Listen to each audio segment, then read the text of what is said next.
សួស្តីពុកម៉ែបងប្អូនបាទថ្ងៃនេះក្នុងវីដេអូទំនោរភូមិខ្សុំសង្សានសែនជ័យស្រុកសុទ្ធីស្ថិតនៅក្នុងភូមិខ្សុំឃុំទាដាច់ស្រុកពីនស្វាយខេត្តកណ្ដាលបាទនឹងហើយសូមទស្សនាវីដេអូនេះដូចតទៅ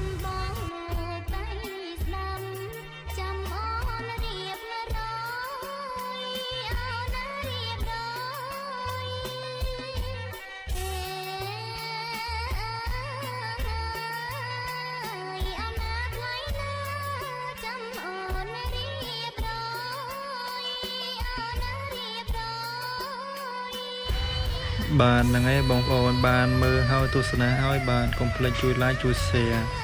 អ្នកដែលនៅក្នុងភូមិខ្សុំបាទមើលហើយ like share បាទចែកចម្លែកទៅបាទហ្នឹងហើយដើម្បីបានមើលទាំងអស់គ្នាបងប្អូនបាទសូមអរគុណ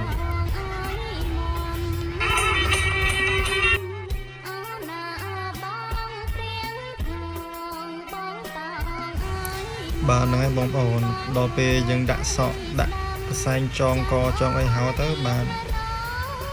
គឺថាស្អាតទៅស្អាតបាទស្អាតនឹងស្អាតប្លែកស្អាតណាបងប្អូនហ្នឹងហើយ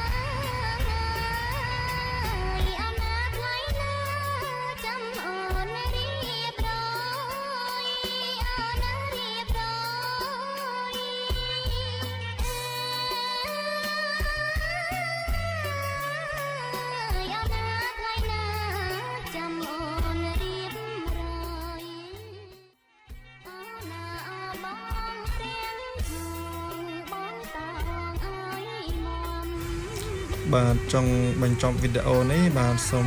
បងប្អូនទាំងអស់គ្នាបាទជួយ like ជួយ share ជួយ comment ផងបាទហ្នឹងហើយអត់អីទេបាទហើយក៏សូមអរគុណបងប្អូន like comment និង like និង share ទាំងអស់គ្នាបាទសូមអរគុណ